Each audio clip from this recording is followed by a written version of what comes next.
qaala jacfar ibnu muxamed wuxuu yidhi sheekha la yidhaahdo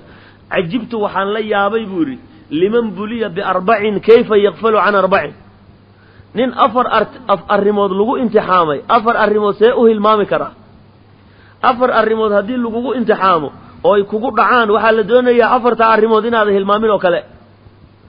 man buliya ninkii lagu imtixaamo bilqami murug kayfa laa yaquulu sidee buuna u odhanaynin laa ilaaha ilaa anta subxaanak inii kuntu min aldaalimiin murug markay ku qabato una aayaddaa ku wardi laa ilaaha laa macbuuda bixaqin ilaa anta ducaau yuunus binu mataa soo maaha ismu acdamkaaba lagu sheegay sida axaadiida kusoo aroortay ilaahay buu ku baryey wahwa fii badni lxuut asagoo kalluunka calooshiisa ku jira saddex mugdi buu ku jiray bade dulmatu lleyl iyo dulmatu lbaxri iyo dulmatu lbadni saddexdaa mugdi buu ku jiray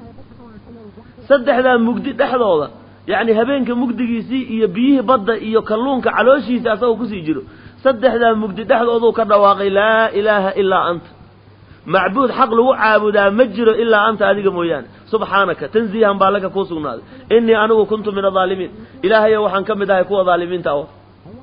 amar la'aan buu nabi yuunus baxay soo maaha qoonkiisii markay rumayn waayeen ayuu xanaaqay cadaab baa idiin imaanaya buu yidhi cadaabkii baa yar daahay wuu xanaaqay doon buu iska raacay doontuna dabeecadeedu waxay ahayd wakhtigaadi nin addoon sayidkiisii ka soo dhuuntay hadduu soo fuulo ma soconayso way ciiraysaa doontii markii la fuulay inbay waxay bilowday markaas war maxaa nugu dhacay yaa nugu jiro aan isbaarnaale aan qori ridano nin addoonkiisii sayidkiisii ka soo dhuuntay oo aan la soo idmin baa nugu jiree aan qori ridano markii la qurcaystayba nabigii bay ku dhacday sayid ilaahay buu amarkiisa kumuu soo bixin markaa kumuu soo dhaqaaqin wey waa marka waxaa laysku raacay nin alla ninkii qoriguu ku dhaco oo idan la-aan soo fuulay doonta waa in badda lagu tuuro bes hor iyo daba un baa la qabtay oo baddi baa lagu tuuray dee markiiba kalluunka ilaahay ugu talagalay oo sidaa afka u kala hayo qalam waa laqay markaasuu aayaddan halkaanu markaa wardigaanus laa ilaaha ilaa anta subxaanak inii kuntu min aldaalimiin marka nin alla ninkii murugtiisa ilaahay baa fayday soo maaha kalluunkii baa laga soo tuuray badda xeebteedaa lagu soo riday halkiiba xoogaa yacni ku noolaaday markii kadibna ummaddiisi baa mar labaad yuu ku noqday markaa kadib baa waxaa rumaysay 100,000 ow yaziiduun baa ilaahay leey 100,000 iyo kasii badan baa raacday oo ummadii ah muuminiin noqotay marka nabiga calayhi salaatu wasalaam waa kii markii lala hadlay uu fasbir kamaa sabara ulul cazmi walaa takun ka saaxib alxuut baa ilaahay sida dadka ulul cazmiga rusushan ulul cazmiga la yiraahdeen rususha ugu fadli badan say u sabreen oo kala u sabar walaa takun ka saaxib alxuut ninkii malayga u saaxiibka ah kala ha noqon Yunus bin Mata ha degdegin baa leeyahay marka waayahay marka nin alla ninkii murug ay ku dhacdo see u hilmaami karaa buu leeyahay sheekhan maxamed bin yani Jacfar bin Muhammad la yiraahdo aayadan way wallahu ta'ala yaqul ilaahi baa wuxuu leeyahay fastajabna lahu ونجيناه من الغم وكذلك ننجي المؤمنين marka aayada markaad akhriso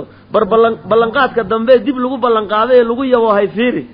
markay murug ku qabatabo la ilaha illa anta subhanaka inni kuntu min adh-dhalimin sida dheh hay'lay markaas waxaad rajaynaysaa oo sugaysaa ballanqaadka ilaahay baa wuxuu yiri fastajabna lahu nabi yunus waan ajiibnay wanajaynaahu mugdigi iyo meesha khatartaydu ku jiray baan ka badbaadinay min al-ghammi murugti baan ka badbaadinay وكذلك ننجي المؤمنين ترساهم بان بدباديننا markay dhibaato qabato ilaahay leey marka haday murug ku qabato seed u hilmaami kartaa aayadan ha hilmaamin buu kulay waman khaafa shay'an shay ninkii ka cabsado cabsi markay ku qabato meel khatar aad gashana kayfa la yaqulu sidabu sa u oranayna oo u hilmaamaya hasbunallahu wa ni'mal wakiil sida ina tiraado hasbuna kaafiga anagu allahu ilaahay weeye wa ni'mal wakiil mid la tala saartana asaga un baa u nicmo badan والله تعالى يقول إلهي با وحليه فانقلبوا بنعمة من الله وفضل لم يمسسهم سوء فإلهي لي يا مركا النبي يا أصحابتي عليه الصلاة والسلام يا أصحابتي سي النبي يا أصحابتي سي أيغو ير مركي عدوغي اللي وعبسي قليه أو أيغو فربضا أو يعني وحي نتبر وهينين با إذن كسو دولة يا مركي لي حي هذا يعني حسبنا الله ونعم الوكيل حسبنا الله كافي أنه الله إلهي ونعم الوكيل مرك إلهي وحنو شيء فانقلبوا بنعمة من الله وفضل يعني وأن دقال كي بدر نعمة يحي لسوا قدام النعمة إلهي حقي ساتي يا فضلي لم يمسسهم سوء وحده بمتابنه إلهي قلب دي بسيي قوسي بسيي waxay la soo hoydeen yani guul iyo fadli iyo ziyaado wa marka mar alla markaad cabsato aayadaas ha hilmaamin xasbuna allahu wa nicmal wakiil xasbuna allahu wa nicmal wakiil sidaa dhawe marxaban marka waxaa la rabaa qofka mu'minkaa markii uu aayadda maqlo ama xadiidka uu maqlo inuu ku camal falo oo weliba uu tajribo ka qaadaa la doonay culimadii hore waxay dhan jireen markii arrintaan oo kale shaygaasoo la sheego qad jarabnaahu waan imtixaamnay oo yacni fa kaana lahu sidaa un baan ku aragnay sidii aayadee marka inaad imtixaantaan la doonaya waxa inaad ku kalsoonaato camalfalka diinta waxaa la rabaa inaad tidhaahdo waxaan soo ballanqaad ilaahay maaha soo lama sheegin bal samee waman mukira bihi nin alla ninkii la khayaano oo dhagar iyo khayaano iyo xeelad loo sameeyana yaquulu waa inuu yidhaahdo see u hilmaamaya laa yaquulu waa inu yani kayfa laa yaquulu sidee buun u odhanaynin wa ufawidu amrii ila allah ina allaha basiirun bilcibaad haddii lagu khayaamo ama xeelad iyo makri lagu sameeyo iyadoo yani lagu khayaanayna aad aragto wa ufawidu amrii amarkayga waxaan u bandhigayaa ila allah iska dheh ina allaha basiirun bilcibaad ilaahay baa addoommaha arkaya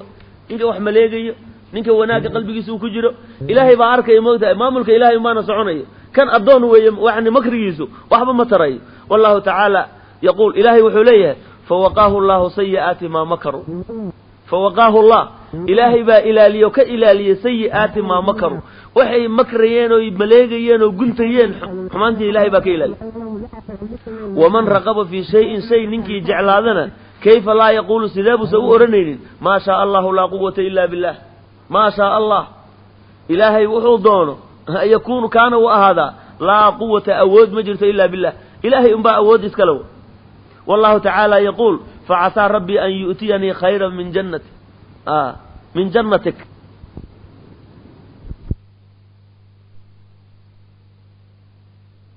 afartaa waa inuusan iloobin